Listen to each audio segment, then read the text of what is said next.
Guys, क्या आपने कभी सोचा है कि एक आईटीआई स्टूडेंट्स को सरकारी नौकरी पाने के लिए आखिर कितने नंबर की जरूरत होती है? वो कितने नंबर लेके आए कि जब वो श्योर हो सकता है कि हाँ, मेरा सरकारी नौकरी में सिलेक्शन हो जाएगा।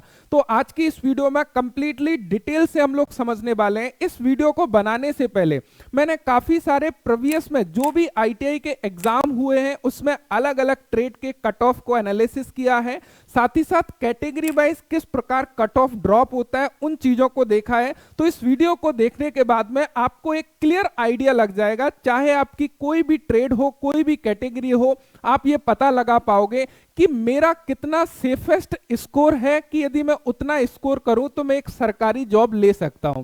बिकॉज इसका सीधा सा रीजन है गाइस, जब तक आपको अपना रोड मैप नहीं पता होगा, आपको अपनी हकीकत नहीं पता होगी, जब तक ना तो आप मेहनत करोगे और ना आपको यह पता होगा कि मैं अपने गोल से कितना दूर हूं। यदि आपको यह क्लियर पता चल जाए कि मैं यदि 80% मार्क्स लेके आता हूं किसी भी कॉम्पिटिटिव एग्जाम में तो मेरा सिलेक्शन हो जाएगा, तो आप कोई भी क्विज या टेस्ट को अटेम्प्ट करोगे और वहां पर देखोगे कि मेरे मार्क्स तो 50% है, तो आप ये खुद को अनुमान लगा पाओगे कि अभी मैं कंपटीशन से काफी पीछे हूं। या आप 75% स्कोर कर रहे हो तो वहां पे आपको एक मोटिवेशन मिलेगा कि मैं 5% दूर हूं, शायद थोड़ा सा और मेहनत कर लूं तो मैं इस पायदान से उस पायदान में जा सकता हूं। तो इसलिए यह जरूरी है कि इस वीडियो को कंप्लीट जरूर देखिएगा, जिससे कि आपको कंप्लीट आइडिया लग सके कि वास्तव में मेरे हिसाब से मेरी क्या ट्रेड है, क्या कैटेगरी है, उसके अकॉर्डिंग मुझे कितने मार्क्स लेके आने पड़ेंगे। चाहे आप फिजिकल हैंडीकैप कैंडिडेट हो या एक्स सर्विसमैन कैंडिडेट हो, यहां पे सभी के डेटा को मैंने उठाया है। अब गाइस, कट ऑफ को समझने से पहले यहां पर प्रेजेंटेशन मैंने आप लोगों के लिए एक बनाया हुआ है, उस प्रेजेंटेशन के फॉर्मेट को समझ लीजिएगा, जिससे कि आपको क्लियर रहे कि जो डेटा मैं आप लोगों के साथ में शेयर कर रहा हूं वो एक रियल डेटा के अकॉर्डिंग है, जिससे कि आपके सामने पिक्चर क्लियर हो कि आपका सेफेस्ट स्कोर क्या है आपकी ट्रेड और कैटेगरी के अकॉर्डिंग। तो यहां पर आप लोग प्रेजेंटेशन को देख सकते हो। यहां पर मैंने अलग अलग डिपार्टमेंट के कट ऑफ को लिया हुआ है। जैसे कि यदि आप देखोगे, ये नेशनल फर्टिलाइजर्स लिमिटेड, जहां पर अटेंडेंट ग्रेड फर्स्ट की वैकेंसी आईटी स्टूडेंट्स के लिए निकाली जाती है, जहां पे अलग अलग ट्रेड के लिए मैंने लिया हुआ है। जैसे कि इलेक्ट्रिकल का कट ऑफ है, यहां पे आप लोग देख सकते हो, फिटर का कट ऑफ देख सकते हो। उसके बाद में यहां पर ऑटो इलेक्ट्रिशियन के कट ऑफ को आप लोग देख सकते हो, डीजल मैकेनिक के कट ऑफ को देख सकते हो, एंड यहां पर टर्नर के कट ऑफ को देख सकते हो। यहां पर आप लोग देखोगे वेल्डर के कट ऑफ को देख सकते हो। उसके बाद में गाइस, यहां पर मैंने nuclear power corporation of limited यानी कि एनपीसीआईएल के कट ऑफ को लिया हुआ है, जो कि रावतभाटा राजस्थान साइड का है। यहां पे यदि ट्रेड की बात करें, इन्होंने वैकेंसी निकाली थी electrician, machinist, Turner, welder, instrumentation, electronics and fitter. तो ये सभी डेटा को यहां पर लिया हुआ है। एंड यहां पे मैंने इसरो के डेटा को लिया हुआ है। ये इसरो ने रिसेंटली अभी आप लोगों का कट ऑफ डिक्लेयर किया है 12 सितंबर 2025 को, जिसके अंतर्गत रेफ्रिजरेशन एंड एयर कंडीशनिंग, उसके अलावा यदि हम लोग बात करें मशीनिस्ट का कट ऑफ यहां पे हम लोगों ने लिया हुआ है, टर्नर की बात करें टर्नर का लिया हुआ है, ग्राइंडर का लिया हुआ है। तो इस प्रकार सभी कट ऑफ लेने के बाद में हमने कंक्लूजन निकाला हुआ है। तो सबसे पहले इसके फॉर्मेट को समझ लीजिएगा। देखिए, एक्चुअल में होता क्या है, अलग अलग डिपार्टमेंट अलग अलग क्वेश्चन, नंबर ऑफ क्वेश्चंस पूछते हैं अपने क्वेश्चन पेपर में। यदि हम लोग एनएफएल की बात करें, वो 150 क्वेश्चन 150 नंबर के पूछता है, यानी कि टोटल मार्क्स वहां पे 150 होते हैं। कई सारे डिपार्टमेंट 120 टोटल मार्क्स का क्वेश्चन रहता है उनका। कई सारे डिपार्टमेंट में मैक्सिमम मार्क्स 100 होते हैं, कई सारे डिपार्टमेंट में मैक्सिमम मार्क्स 80 होते हैं, जैसे कि इसरो में। तो यदि हम यहां पे नंबर के अकॉर्डिंग कट ऑफ देखेंगे तो आप कंफ्यूज हो जाओगे, क्योंकि आप वहां पर देखोगे कि 150 में से 124 में सिलेक्शन हुआ है। यदि मैं बोलूंगा 80 में से 100 में से आपका बेसिकली 80 मार्क्स में सिलेक्शन हुआ है, या 80 मार्क्स में से किसी का 64 में सिलेक्शन हुआ है, तो इसको सिंपल करने के लिए मैंने यहां पे परसेंटेज निकाला हुआ है कि आपका कितना परसेंटेज स्कोर रहेगा जब आपका सिलेक्शन होगा। जैसे कि यहां पर समझिएगा, आप एनएफएल के कट ऑफ को देख पा रहे हो। एनएफएल के कट ऑफ को अटेंडेंट ग्रेड फर्स्ट इलेक्ट्रिकल की बात करें, यहां पर ये नंबर में कट ऑफ है, एंड यहां पे मैंने परसेंटेज कट ऑफ निकाला हुआ है, परसेंटेज आउट ऑफ 150, क्योंकि यहां पे मैक्सिमम मार्क्स 150 है। जैसे कि यदि कोई इलेक्ट्रिकल का कैंडिडेट है, इलेक्ट्रीशियन का कैंडिडेट है, और वो यदि यूआर कैंडिडेट है, तो उसका सिलेक्शन कब होगा, जब उसके मार्क्स कहीं ना कहीं 80 से लेके 83% के बीच में रहेंगे। यदि वो एससी कैंडिडेट है तो यहां पे एनएफएल में उसका सिलेक्शन कब होता है, जब उसके मार्क्स कहीं ना कहीं 76 से लेके 80 के बीच में होते हैं। इसी प्रकार एससी कैटेगरी 76% अंक में कट ऑफ के दायरे में आ जाता। ओबीसी की बात करें, यहां पर आप लोग देख सकते हो कोई ज्यादा अंतर ओबीसी और अनरिजर्व्ड में दिखाई नहीं दे रहा है। ईडब्ल्यूएस में देख सकते हो एक्स सर्विसमैन हॉरिजॉन्टल रिजर्वेशन होता है, तो यहां पे कम में ही आपका सिलेक्शन बेसिकली हो जाता है।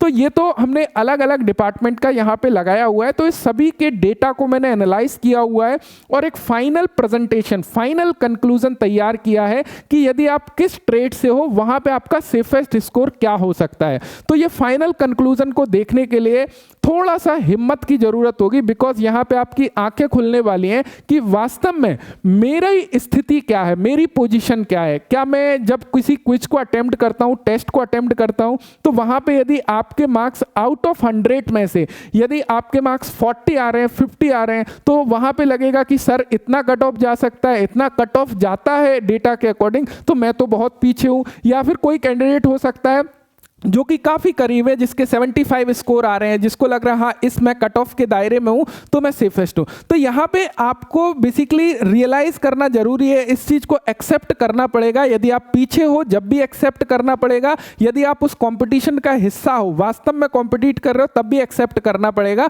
तो चीजों को यहां पे हम लोग समझते हैं कि वास्तव में क्या सेफेस्ट स्कोर आपके लिए हो सकता है।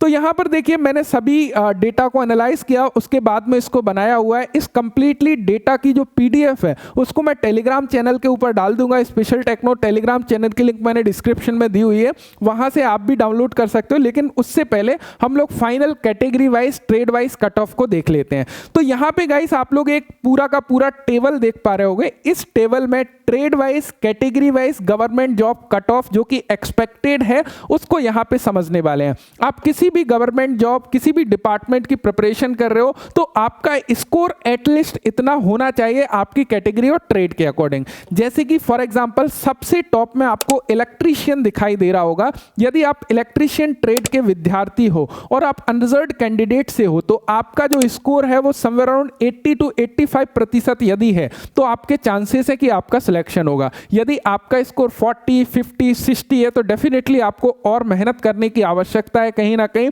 और यदि आपका स्कोर 75, 80 के बीच में तो कहीं ना कहीं आप काफी क्लोज हो जॉब के, आपको काफी जल्दी जॉब मिलने वाली है, बस थोड़ी सी मेहनत की आवश्यकता और है। यदि हम ओबीसी की बात करें, कोई इलेक्ट्रीशियन वाला कैंडिडेट ओबीसी कैटेगरी से है, वो यदि 75 to 80% के बीच अंक लाता है तो चांसेस बनेंगे। यदि एससी कैंडिडेट है 70 to 75% के बीच में अंक लाता है तो चांसेस बनेंगे। इसी प्रकार एसटी के लिए थोड़ा सा रिलैक्सेशन और मिल जाएगा।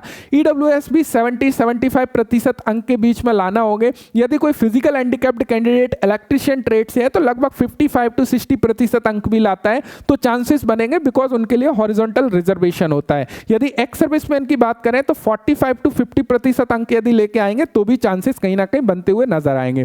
यदि यही चीज हम फिटर की बात करें तो फिटर का कट ऑफ इलेक्ट्रीशियन के मुकाबले थोड़ा सा कम होता है। यदि हम लोग जितने भी मैंने एनालिसिस किए अलग अलग डिपार्टमेंट में उसके आधार पर देखें, लेकिन इतना भी कम नहीं होता है। यहां पे भी कई बार 80% से ऊपर कट ऑफ जाते हैं, कई बार 78-79% के आसपास जाते हैं। तो आप ये मान के चलो कि आपका जो सेफेस्ट स्कोर है, आप अनरिजर्व्ड कैंडिडेट हैं और फिटर कैंडिडेट है, तो आपको 80% अंक एटलीस्ट लाने होंगे। यदि आपका कोई डिपार्टमेंट 100 नंबर का पेपर लेता है तो आपको 80 नंबर लाने होंगे जब आप कहीं ना कहीं सिलेक्शन के दायरे में आएंगे। यदि कोई डिपार्टमेंट 150 नंबर का पेपर लेता है तो वहां पे एटलीस्ट 120 नंबर आपको लाने होंगे जब आप कहीं ना कहीं सिलेक्शन के दायरे में होंगे। तो ये चीज क्लियर होना चाहिए आपको। यदि ओबीसी से हो थोड़ा सा रिलैक्सेशन देखने को मिलेगा, 80% के आसपास, 75 और 80 के बीच में रह सकता है। यदि एससी कैंडिडेट हो तो यहाँ पे 70, 72, 75 के आसपास भी आपका हो सकता है। एसटी कैंडिडेट हो थोड़ा सा रिलैक्सेशन मिल जाएगा। ईडब्ल्यूएस 70% के आसपास। एंड पीडब्ल्यूबीडी कैंडिडेट की बात करें, अगेन यहाँ पे बेसिकली आप लोगों का हॉरिजॉन्टल रिजर्वेशन होता है, तो यदि 55 to 60% अंक भी आप ला रहे हो तो चांसेस कहीं ना कहीं बनेगा। एक्स सर्विसमैन कैंडिडेट 45-50% अंक पर भी आराम से हो जाता है, हॉरिजॉन्टल रिजर्वेशन सीट होती है। टर्नर मशीनिस्ट की यदि हम लोग बात करें, यहाँ पर थोड़ा सा स्कोर हाई लेके आना पड़ेगा। नंबर ऑफ सीट्स काफी कम होती हैं, 80-85% के बीच में यदि कहीं अंक आप लेके आ रहे हो चांसेस बनेगा आपका। यदि ओबीसी कैंडिडेट हो तो 75 से 80% के बीच अंक ला रहे हो तो चांसेस बनेगा। यदि एससी कैंडिडेट हो 70 से 75% के बीच अंक ला रहे हो तो कहीं ना कहीं चांसेस बनते हुए नजर आएगा। यदि आप एसटी कैंडिडेट हो, टर्नर मशीनिस्ट के कैंडिडेट हो तो 65 से 70% अंक एटलीस्ट लाने पड़ेंगे कट ऑफ के दायरे में आने के लिए। ईडब्ल्यूएस के लिए सेम 70-75% अंक आपको लाने पड़ेंगे एंड एक्स सर्विसमैन के लिए सेम 45-50% अंक भी लाते हो तो चांसेस कहीं ना कहीं बनेगा। वेल्डर की बात करें, वेल्डर को यदि देखा जाए फिटर, टर्नर, इलेक्ट्रीशियन, इनसे थोड़ा सा कट ऑफ डाउन रहता है वेल्डर का। और वेल्डर में यदि आप 70%, 72-75% तक अंक ला रहे हो तो कहीं ना कहीं सेफेस्ट स्कोर में हो, तो यहां पे इतने अंक आपको लाने पड़ेंगे। ओबीसी की बात करें, यहां पे वेल्डर ट्रेड में ओबीसी 60 से 65% अंक भी लाते हो, 70% तक जाते हो तो कहीं ना कहीं सेफेस्ट है यदि नंबर ऑफ वैकेंसी सही है। देखिए ये जो है ना आपका कट ऑफ कई सारे फैक्टर के ऊपर भी डिपेंड करता है। हम यहां पे पूरा का पूरा कंक्लूजन लेके चल रहे हैं जहां पे नंबर ऑफ वैकेंसीज भी एक डिसेंट सी है, जहां पे पेपर हमारा सिलेबस के अकॉर्डिंग आता है। नहीं तो यहां पे क्या है ना, आप यदि किसी पर्टिकुलर डिपार्टमेंट से कंपेयर करोगे तो ये ऊपर नीचे हो सकता है, क्योंकि यहां पे हम लोग एक समराइज डेटा ले रहे हैं जहां पे हमने अलग अलग डिपार्टमेंट के कट ऑफ को देखा, देन वहां से चीजों को समझने की कोशिश करें कि वास्तव में ये नंबर कहां पे वेरी करता है। तो समझ रहे हो, अब ऐसा नहीं है कि यहां पे मैंने वेल्डर का कट ऑफ 65 to 70% बताया, आप किसी पर्टिकुलर डिपार्टमेंट के कट ऑफ को भेज के बोलते हो नहीं सर यहां पे तो 81% गया है,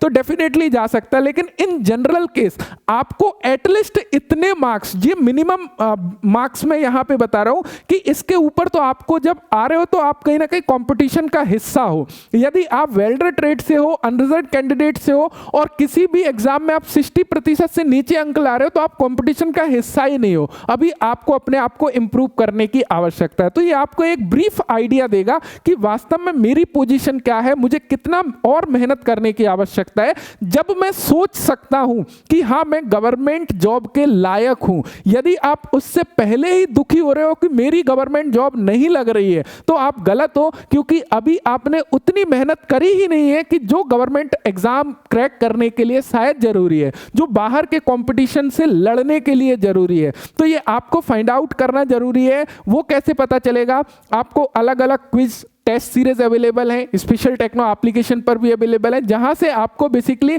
उन टेस्ट को अटेम्प्ट करना है जो कि रियल एग्जाम फील देंगे। वहां पे आपको एनालाइज करना है कि वास्तव में मैं कितना स्कोर वहां पे कर पा रहा हूं, तो वो एक आइडिया लगेगा। या आप किसी भी एग्जाम को देने गए हो, उसका स्कोर आपका कितना है, कितने क्वेश्चन करेक्ट है। यदि डिपार्टमेंट स्कोर दिखाता है तो उस चीज को देखो कि मैं कितना पानी में हूं, उससे एक आइडिया लगेगा। तो यहां पे आप लोग वेल्डर की बात करें तो भाई 70% के आसपास मार्क्स यदि है तो आप लोग कहीं ना कहीं चांसेस बनेगा। डीजल मैकेनिक की बात करें 65 से 70% अंक, ऑटो इलेक्ट्रीशियन का थोड़ा सा कम कट ऑफ जाता है तो 55 से 65% अंक भी ला रहे हैं तो चांसेस बनेगा। एंड इंस्ट्रूमेंटेशन का काफी कम कट ऑफ जाता है तो यहाँ पे 50, 55, 60% अंक पर भी सिलेक्शन होते हुए नजर आएंगे।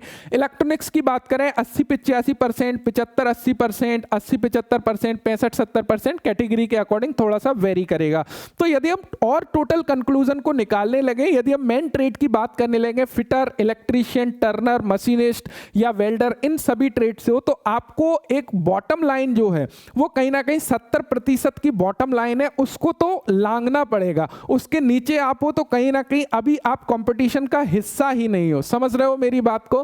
तो ये रियलिटी को एक्सेप्ट करना भी एक बहुत बड़ी बात है कि आप उस चीज को एक्सेप्ट कर सको, क्योंकि बहुत सारे कैंडिडेट तो एक्सेप्ट ही नहीं करेंगे इस चीज को और नीचे कमेंट में आके मेरे को लिखेंगे अरे सर आपको नहीं पता है, आपको नहीं पता है पेपर कितना कठिन आता है, आपको नहीं पता है। बिल्कुल मुझे पता है कि पेपर कितना कठिन आता है और कट ऑफ कितना जाता है, इसी के आधार पर मैं ये वीडियो आप लोगों के लिए बना रहा हूं। तो ये वीडियो का मकसद केवल इतना है कि आप उन चीजों को समझ सको कि आप अपनी सबसे कीमती समय, जो अभी जवानी का समय जो है ना, आप यहां पे जाया कर रहे हो, तो इस समय की वैल्यू को समझते हुए आप खुद एनालाइज कर पाओ कि वास्तव में क्या मैं उस लेवल तक पहुंच पाऊंगा। तब तो आपको समय बर्बाद करना ठीक है, नहीं कोई जरूरी नहीं है, बहुत सारे अदर रास्ते हैं। कोई टीचर ये आके नहीं बोलेगा आपको, क्योंकि एक टीचर जो है ना उसका भी बिजनेस मॉडल ही वही है कि जितने ज्यादा स्टूडेंट्स होंगे ना उतना उसको फायदा होगा। समझ रहे हो? तो मैं यहाँ पे क्लियर कट आपको ये बोल रहा हूँ कि यदि आपको लग रहा है कि आप इस पायदान में नहीं पहुंच पाएंगे, या आपने कोशिश कर ली 2-3 साल या अच्छे से कोशिश नहीं करी तो कोशिश करके देख लो। यदि आप आपको लग रहा है कि नहीं पहुंच पाएंगे तो कोई मतलब नहीं है, इससे कम में सिलेक्शन होने के कोई चांसेस नहीं है, फिर आप जो है कोई और रास्ता डेफिनेटली चुन सकते हैं। यदि आप दम रखते हैं कि हाँ मैं इस भीड़ भाड़ से लड़ते हुए इस पायदान में पहुंच जाऊंगा, तो आप डेफिनेटली, आपका वेलकम है, आप बहुत अच्छे तरीके से प्रिपरेशन करिए। साथ ही साथ स्पेशल टेक्नो एप्लीकेशन के माध्यम से तैयारी करके हजारों स्टूडेंट सिलेक्शन ले चुके हैं अलग अलग गवर्नमेंट एग्जाम्स में आईटीआई से। तो यदि आप प्रिपरेशन करना चाहते हो तो स्पेशल टेक्नो एंड्रॉइड एप्लीकेशन को डाउनलोड कर सकते हो। वहां पे पेड बैचेस होते हैं, फ्री बैचेस भी अवेलेबल होते हैं, तो उनके माध्यम से आप अपनी प्रिपरेशन को आगे बढ़ा सकते हो। So thank you so much video देखने के लिए। मुझे उम्मीद है कि वीडियो से इंफॉर्मेशन मिली होगी और आपको एक बेसिकली ब्रीफ आइडिया लग गया होगा कि मुझे कहां तक जाना है। उसके बाद आप सोच सकते हो कि हाँ मैं गवर्नमेंट जॉब के लिए तैयार हूं। Thanks for watching and bye bye.